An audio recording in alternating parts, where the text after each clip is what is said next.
Welcome, sister. Thank you very much. Beautiful speech. I just wanted you to talk a bit more about the anti-war movement. The reports we've got here is that the comments by George Galloway were pretty much ridiculed by the wider media, certainly by Tony Blair. And it was very disheartening that after all those marches and demonstrations, the war still went ahead. And so what progress, what hope is there? The Stop the War coalition was absolutely devastated when the war began because, as I say, more than 2 million of us marched in London, 5 million in Italy, millions more across Europe, 500,000 in Berlin.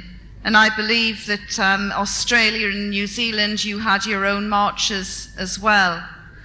Okay, we didn't stop the war, but I'll tell you something now, we saved lives because the Pentagon and the military strategists had to change their modus operandi. They had planned to bomb every town, every city, every village in Iraq for 40 days and 40 nights to soften up the country before they sent in the troops.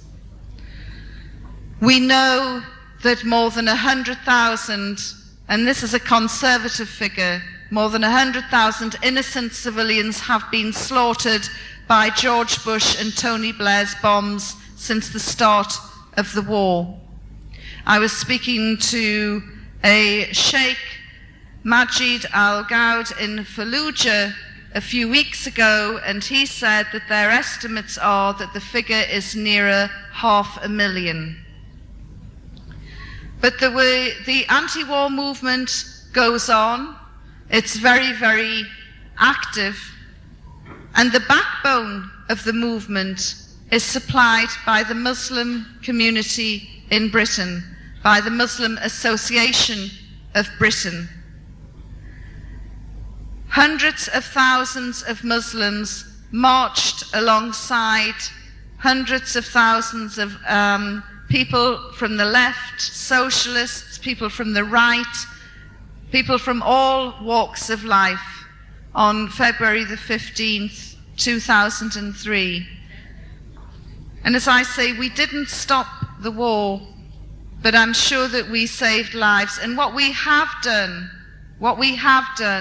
is we have ensured that Britain certainly will no longer go into any military adventures with George Bush. Because if Blair dare take the army, the British army, into any other military adventures, any other illegal wars, we in Britain will not only march, we will riot and we will bring him down.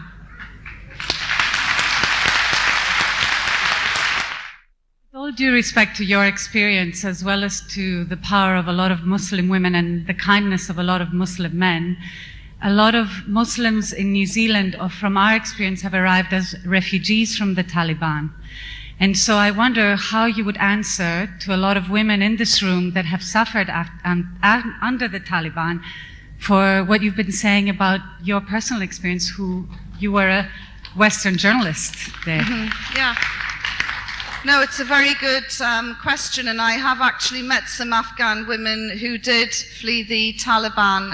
I met them in Christchurch, and they listened to my story and they thanked me for it.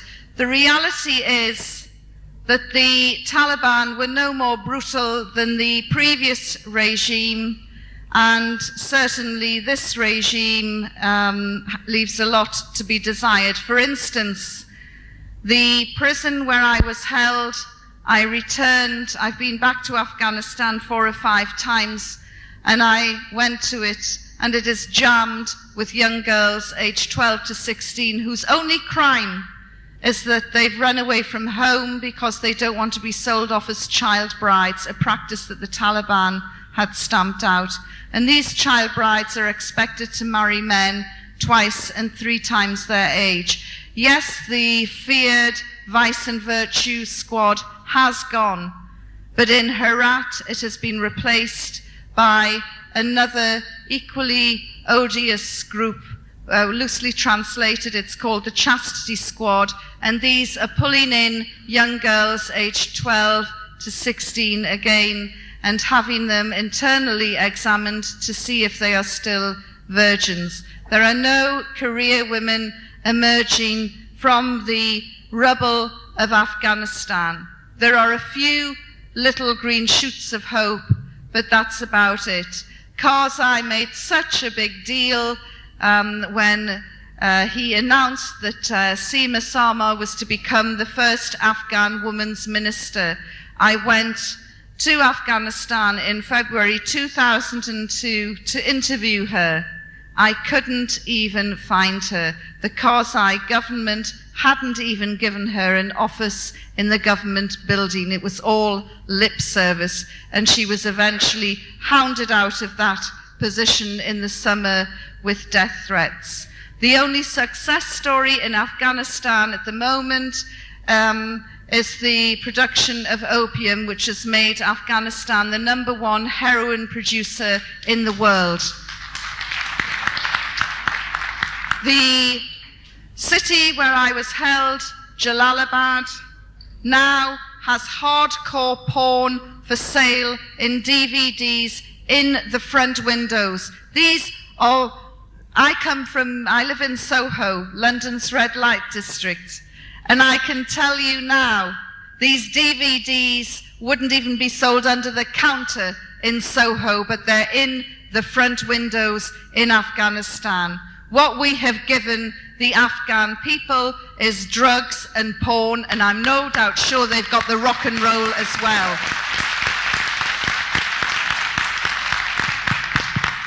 One of the most respected charities, Médecins Sans Frontières, pulled out its entire operation with great reluctance last year after half a dozen of its people had been murdered near Bamyan. They knew who had carried out the murder, somebody closely related to a friend of the Afghan government, and there was a refusal to hold an investigation. And that is why Médecins Sans Frontières pulled out of Afghanistan. And it was an excellent charity as well. Hamid Karzai is laughingly called the mayor of Kabul because he's lost control of his country outside of the capital, and the Taliban are coming back. They're in control in certain provinces in Afghanistan. And I can tell you something else. When I have traveled around Afghanistan, quite a few people, including the women, have said, we wish they were back. Now, I'm not a supporter of the Taliban, but at least under the Taliban, there was security. That security has gone. And the other thing that the Afghan women tell me is, will the West please drop this obsession with the burqa? Tell us how we can get our children educated. Tell us how we can put food on the table. Tell us how it can be safe for me to walk down the street without being raped. Tell me how, never mind about turning me into a career woman, how can I get my husband a job so we can work to put food on the table?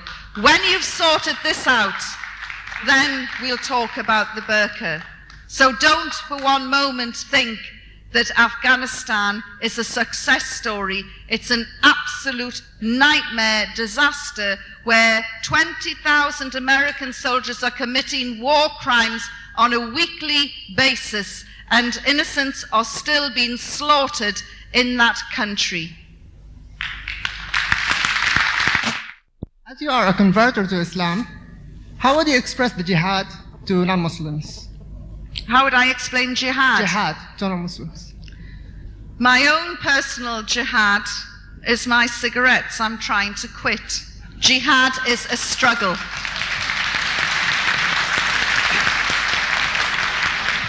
Sister Yvonne. There are many levels, but that is my jihad at the moment. My question relates to your time as a journalist in the workings of the media. This is something that baffles us as Muslim, and I'd like you to shed some light on this, working both from the inside as well as looking at it from the outside now. One of the things that I would like to understand is what are the sentiments of journalists and what are the sentiments of the media people when they report on issues that relate to Muslims and Islam. And I'd like you to shed some light on that. And I'd just like to highlight a comment that I picked up the other day in the New Zealand Herald. There was a comment that came from some expert who was talking about how to spot a terrorist in a neighborhood or something to that effect. And the comment that was relayed or written down, it said, there are three groups of people in Europe that you can identify as terrorists coming from the Muslim community. The first one is immigrants, second one is second-generation Muslim, and the third one are converts. I'm not sure what that leaves for the rest of the people, but I mean, you fall in one of the groups.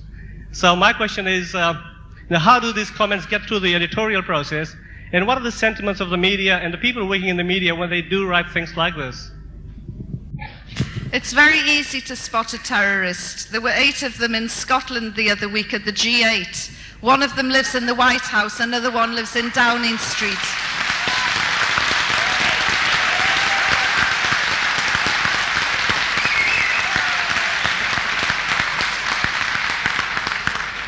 And the biggest terrorist, the biggest war criminal, is in Israel. He's called Ariel Sharon.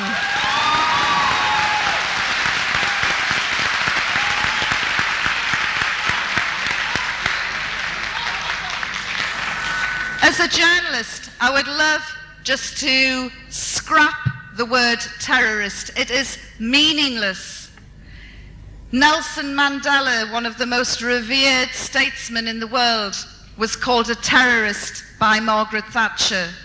If you ask an Afghan farmer what is a terrorist, he'll tell you it was the guy who flew over his land and in a B-52 bomber and dropped bombs that are still exploding, killing and maiming today.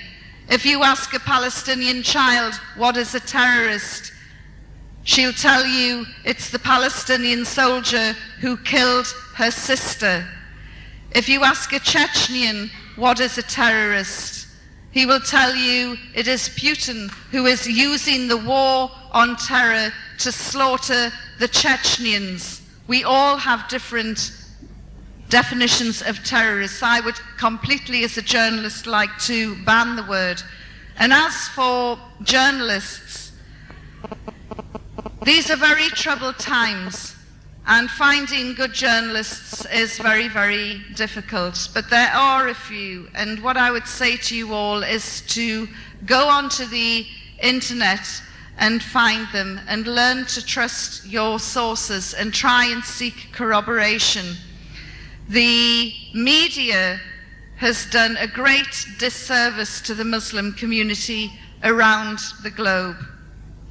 Part of it is due to ignorance, and part of it is due to an Islamophobic attitude by some of the newspaper publishers. And while we're on the subject, I would just like to address the agenda program on Sunday, which featured a Muslim who said that our universities in New Zealand are in the hands of Muslim radicals that have become breeding grounds for Muslim radicals. He was talking absolute, complete nonsense, and this is one of the most disgraceful pieces of journalism I have seen since I've been here. There is no corroboration to his story. He has an axe to grind. He's a very unhappy young man. And what he said was completely untrue. I have been to Auckland University today and more or less said that. We are living in very dangerous times, and we have to be careful to be able to disseminate what is true and what is not. And we have to be very, very wary of the siren calls. And what I would say to Winston Peters is, there's a village in New Zealand looking for its idiot. You'd better go home, mister.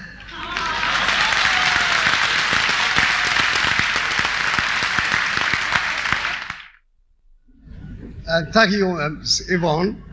If you look back on the history, in 20 years back, we used to see the capitalist power and the socialist power, which is headed by the Americans and the Russians. But somehow, the socialist power was empowered by the capitalists. Can we say that now what's happening now is the Islam become a replacement of the socialist power? I think that America is the type of country that has to have some sort of enemy. And I was looking into America's history for a paper I was writing a few weeks ago. And America has been at war either internally or internationally every single year since its inception, with the exception of 1892. Now, I don't know what happened in 1892, other than that was the year my favourite soccer team, Newcastle United, was formed. But America is a warry nation, and it has to have an enemy. At first, it was the indigenous population, the real Americans, the Indians. Then it started on the Mexicans. Then it went land grabbing round California. Then it got involved in the Civil War, and it has continued. And for the last 50 years, it has been at war every single year, bombing more than 20 different countries. This is not a peaceful nation. It has to have an enemy. Communism has gone, and it has been, I feel, replaced by Islam. Islam is an easy target for the American administration, and it's very easy to whip up hysteria and hate against the Muslim community. And we really have to stick together and be united on this. And I'm not just talking to the Muslims, I'm talking to everybody, because once America has finished with the Muslims, it could turn on anybody next. You know, it could be you. So, you know, these are very dangerous days, and that's why I would urge you to be very careful when you see big scare headlines demonizing the Muslim community.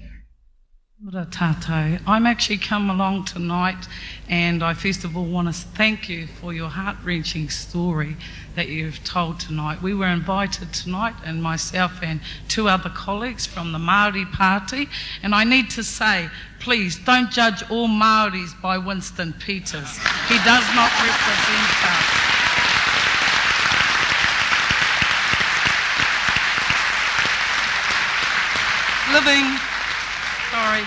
Living in this country, we have lived here for thousands of years. It has taken us 165 years to finally get to the point where we are just a minority in our own country.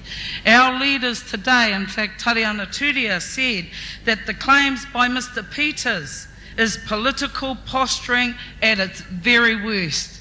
We are the party that is coming out for all minority groups and saying, come with us, come with the tangata whenua, because we have been here for thousands of years. I challenge you, I ask you, I beg you, come to a marae, come and meet our leaders who disagree also with what these politicians are doing, the things that they are saying. You said at the end of your speech there about how safe it is here. What we need to tell you is that there are some unsafe things happening here as well. And not to put the fear, but to say, all these minority groups, we have to come together. We really do. We have two major parties out there, but we have minority groups if we only come together. Because I can tell you, my leaders, Dr. Peter Sharples and Tariana Turia, share your views. That is why they go out into the newspapers and they say, we support the Muslim community here in New Zealand. Kia ora.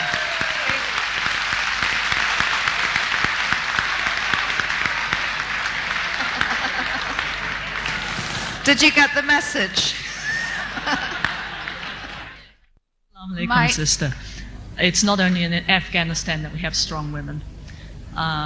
First of all, I have to tell you, you have to be grateful to God for this donkey because he gave you the chance, and we all have to have some chance in our life to come to Islam.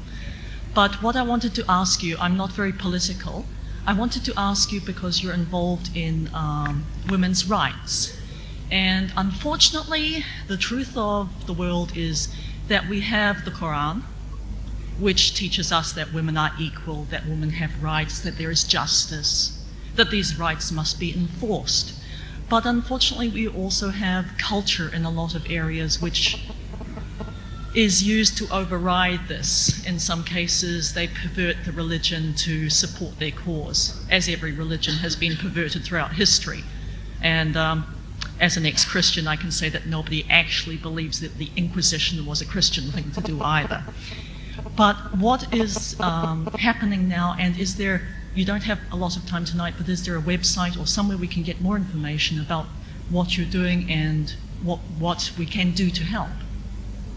Right. I do have my own website, which is www.yvonneridley.com, but there's also a website up here for anyone in New Zealand who's interested in the Muslim community. You are right, there are male-dominated cultures that do behave in an un-Islamic way. The only way that we're going to overcome this is to educate the women about their rights over their men and educate the men about their rights over their women. And education is very important, and that is the way forward. But don't anyone run away with the idea that oppressed women are only from the Muslim communities. I could take you back to my hometown in the north of England, and you would see that it is something that isn't exclusive to Muslim communities. It's a global problem. Yes, Yvonne. I listened to quite a few of your statements here, and it sends the mind wandering all over the planet. When you mentioned Belmarsh, there's also a place in Scotland called Dungavel. It's on a place with Paramarimarimo. And when you look at these different governments, or parliaments, or White Houses, you make the very valid point they're not to be trusted, nor is the media, as the media is only there to dictate what the people want to hear. They've got people split up like Goebbels had before the First World War, and you look at the Second World War, I should say, and when you look at people were divided there, they had German against German, British against British, and the common denominator has been missing in the speech tonight, or in the address tonight. These various politicians, they're totally dependent on capital. And when you look at the huge finance houses and investment houses, they dictate terms to whichever government they're going to give money to. And as far as Winston Peters goes, he's no different from any other politician that's not telling the truth. Incidentally, Peters is like myself, he's half Irish, half Scots. He's half Scotch, half Maori. What are we all? We're merely human beings under the dictates of imperialism and capitalism. And what's happening in New Zealand right now, we've seen an insidious way that the media is playing one group off against the other, the same as it did in any previous wars or any reason it caused dissent among the working class. I agree wholeheartedly with what you say, and you know, if we have a bad media, it's our fault. If you don't like what you read, send in a letter and complain. You actually can change the media if you do it collectively and demand a better service. Editors do monitor the volume of letters that come in, and if they get a lot of letters on one particular theme, even though they might only print one or two, they will be aware that there is concern there. So it's important not only to use places like this as an arena to sound off, but also to put your feelings in letters and send them off as well. Assalamu alaikum, Yvonne. I have a question for you. The American spin doctors have advised President Bush to stop using the phrase war on terrorism and call it struggle against extremist violence. If struggle means jihad, do you think the Americans are now launching their own jihad movement? Your comments, please. Thank you.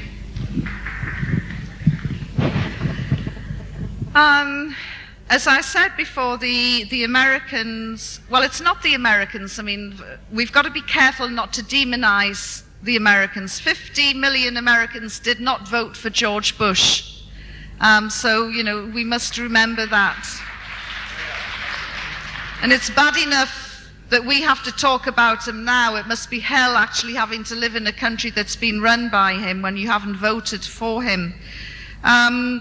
American imperialism has been at the heart of most of the world's wars in the last century. And in fact, if you look at American foreign policy for the future, they use a term called full spectrum dominance. And this is what they are setting out to do, full spectrum dominance. And it means they want to control the land, the sea, the sky, and outer space. They want to control it all. But it isn't for the Americans, because don't believe all this rubbish about the American dream. We all see the Hollywood images of large Manhattan apartments with 6 friends living and having happy lives and all the other Hollywood images.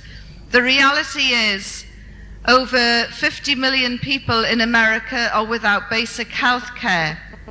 Infant mortality rates are higher in some states than in parts of Latin America.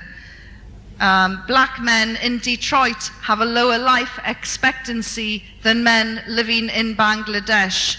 The American dream is only for a select few, for the American imperialists, for the neocons who are in the White House. And don't even think that they care about the armies that they send out to invade Muslim lands. These soldiers, there are 40,000 soldiers called green card soldiers. These are kids from Guatemala, Mexico, and other countries who have been promised fast-track citizenship if they join up for Uncle Sam. So, you know, there are 2 levels. There are the neocons, and then there are the ordinary people. And as I say, more than 50 million Americans did not vote for Bush, so we should really be careful to differentiate. Yvonne, I have a son and 2 daughters.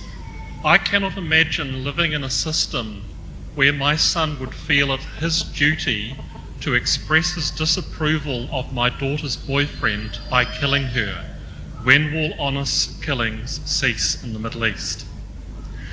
Well, it's not just the Middle East, it's across Asia as well, and it's not just a Muslim problem. It's a cultural problem.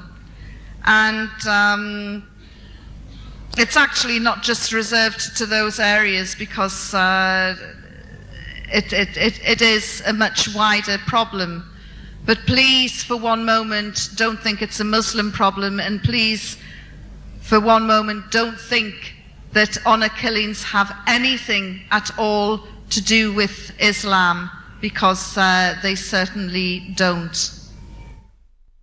How do you explain your life after being a Muslim, doing your day-to-day activities and praying 5 times in a day and continue your profession? Because a lot of women who are not Muslims may believe that if they join Islam, they're not able to continue their profession, or they're not able to do their own day-to-day activities. How do you explain your life after being a Muslim? Thank you.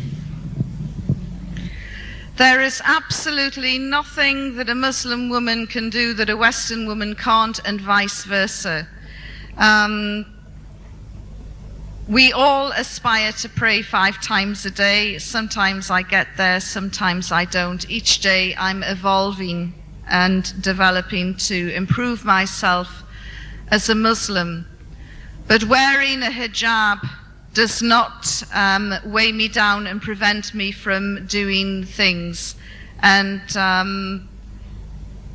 I was just saying to somebody a few days ago that I still do things like whitewater rafting, like windsurfing, and I wear my hijab, and it doesn't tip over the sails. It can be quite an asset, in fact. There is nothing that women around the world cannot do if they set their minds to it, and whether they're Muslim, Christian, Jewish, atheist, Hindu, Sikh, there's nothing that any of us can't do. I come here not as a Muslim, and I came here to learn about Muslimism and not about politics. But what does fascinate me is that the realm of suicide bombers that are going either, be it in the Middle East, be it in London, wherever, and who do it in the name of Muslim, how they can justify that to themselves, and how we can, as a caring populace, change that very culture, because it seems as an outsider to be so imbued in them. They don't care what it does to their families, nor to anybody else, the other people that they kill. And I think it's a very real problem for the world to try and give that sense of caring back to those disaffected people. Mm-hmm. No, I mean, that's a great question, and you can't just lump all of those people into one area. I actually looked into the background of a so-called suicide bomber in Palestine 2 years ago to try, and it was research I was doing for a book, to try and understand what makes a young man want to blow himself up. And this particular young man, his father had cancer, but it was curable. All he needed to do was to walk out of his house, go across the road, go through an Israeli checkpoint, and go to the hospital 5 minutes away every day for chemotherapy, and his cancer would be cured. The Israeli checkpoint refused to allow him through, and eventually the cancer went from being curable to terminal. Now I want you all to imagine this is your father. This is your father who's suddenly gone from having curable cancer to terminal cancer. You're watching him die. There is nothing you can do. The soldiers at the Israeli checkpoint are refusing to let him through for treatment. And I actually had some non-Muslim students from Bristol University. I was telling them this tale, and I said, come on, what are you going to do? Your father is dying in front of your eyes. What are you going to do? And one of them said, well, I would write to the UN. And I said, well, that's very nice. Israel has violated and ignored more than 72 UN rules and regulations. They're not going to take any notice of the UN, not for your father. Come on, what are you going to do? And they were getting really upset and agitated. And really, one of them was nearly in tears because he could see, it's my father, what am I going to do to help him? And his father died, the most excruciating, painful death imaginable, because he didn't even have painkillers. I'm not justifying what that young man did, but that was his background. In Chechnya, you have the Black Widows, the women who also strap explosives to themselves and blow themselves up. They're using their bodies as weapons. It's the only thing they've got. If they wanted to really commit suicide, they would slash their wrists and be done. They're trying to fight a war. Chechnya is the forgotten Palestine. You look at every single profile of a so-called Chechnyan black widow. Invariably, their husbands have gone, disappeared, murdered by the Russian army. When the Beslan school atrocity happened, and over 300 children died in that horrendous situation last year, nobody would have cried harder than the Chechnyan mothers, because in the last decade, they have lost 42,000 of their children. They know what the pain is like. And when you've lost your children and your husband, and you've been gang raped by drunken Russian soldiers, maybe there is nothing left inside, and you want to fight back, and you fight back the only way you think you can. I'm not justifying it, but look at the backgrounds of these people. The London bombings, the only surprise was that it didn't happen sooner. We knew it was linked to the illegal war in Iraq. And you know, we've had 2 minutes silence for the innocent victims, more than 3,000 in 9/11. We had 2 minutes silence for those beautiful young people who perished in Bali, for the people who were killed in Kenya, Indonesia, Madrid, and now London. And then yesterday, another unexpected innocent victim of the war on terror, a young Brazilian man who was buried just a few hours ago in his hometown after being shot dead by British police. We've had 2 minutes silence for all of those people. But what about the deafening silence of the hundreds of thousands of innocents who've died in Palestine, in Iraq, Afghanistan, Chechnya, Kashmir, Uzbekistan?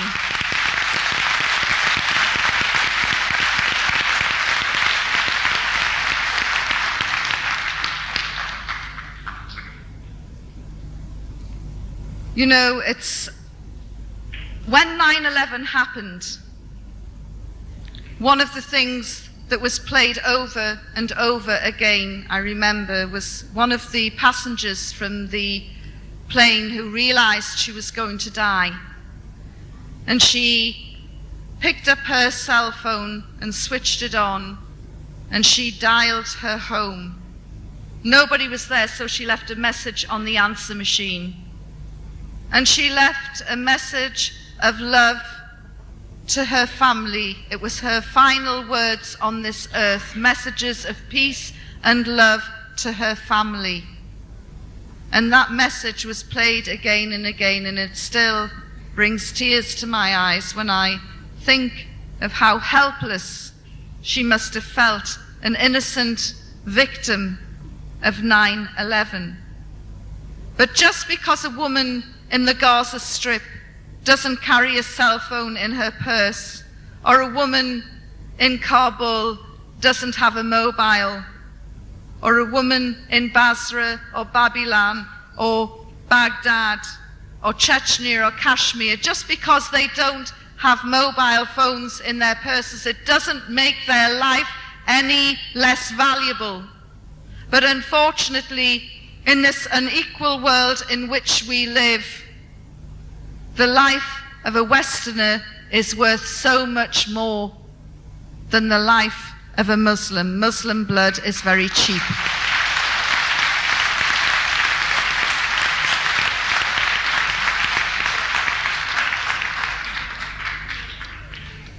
And where there is injustice, resistance is the only answer. in any walk of life. Fortunately, in places like New Zealand, our resistance can take place by writing a letter to the newspaper, by phoning a late-night phone-in show, by signing a petition, by marching, by voting in the elections, as long as you vote for the right candidate. Doing something, reacting. It's our duty as human beings, as people who care about justice.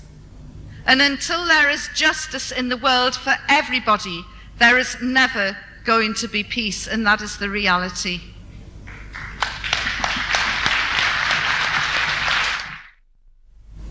About yourself and in your relationship with a god or religion. It says in this newspaper article that you have a certain amount of disorder in your life in relation to cigarettes, alcohol and relationships. I just wonder why you have to embrace a religion, any religion, in order to get some sort of order back into your life. Thank you. I didn't. When I was, I worked hard and I played hard. And because I worked hard and I played hard, it had a knock-on effect, and I had a disastrous private life. But that was while I was a Christian, you know, the twice-a-month practicing Christian. I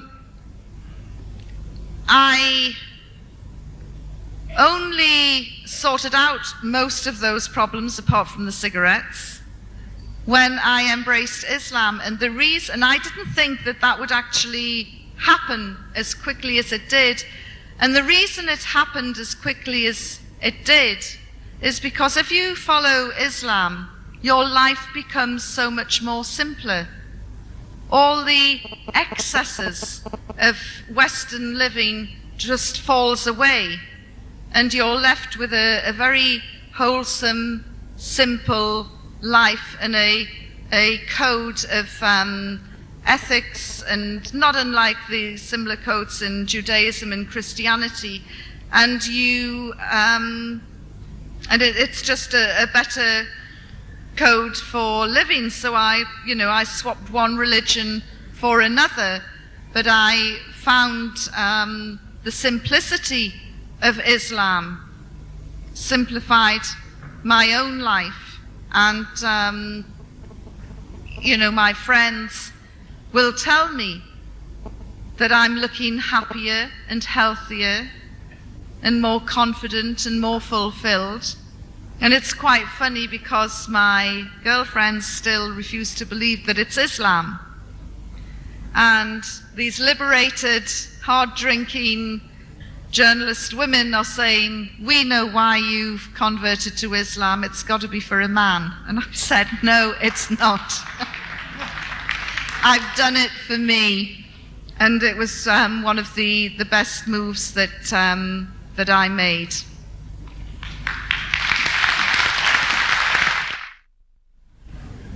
Was Islam hard for you to learn?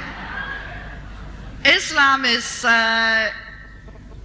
it's a challenge, and each day we meet that challenge full of optimism, and we try and evolve and develop and strive towards being a perfect Muslim. I am a long, long way from that, but I am striving and trying every day, and I will get there, inshallah. So make dua for me. Thank you, my girl.